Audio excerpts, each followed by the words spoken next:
Request Abhilash గారు మాట్లాడాల్సిందిగా కోరుకుంటున్నాం.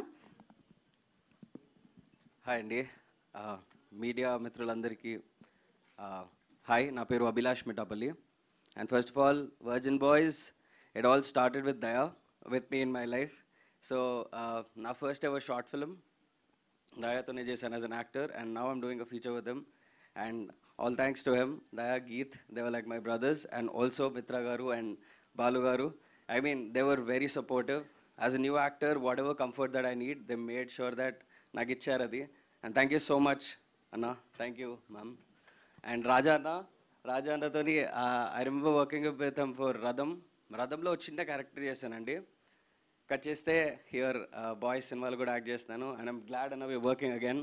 Thank you so much. And I hope ఒక సపోర్టింగ్ క్యారెక్టర్ ప్లే చేస్తున్నాను ఇందులో. I hope you all love it, and looking forward for the film అండి. Youth will love it for sure. Thank you so much. Thanks. Thank you అండి.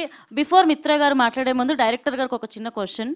So director గారు రీసెంట్గా ప్రియాంక చోప్రా గారు virgin girls గురించి ఒక comment చేశారనమాట. అది చాలా వైరల్ అయింది. ఏమన్నారండి? ఇప్పుడు అది ఎక్స్ప్లెయిన్ చేయాలంటే నాకు మోమాటం అడ్డు వస్తుందండి. మరి చెప్పాలి మరి. సో యా, సో ఏంటి అని అంటే, it is not about virgin girls. ఎవరికైతే మోరల్ వాల్యూస్ తెలుసో, వర్జినిటీ అనేది ఒక నైట్ లో పోతుంది, బట్ మంచి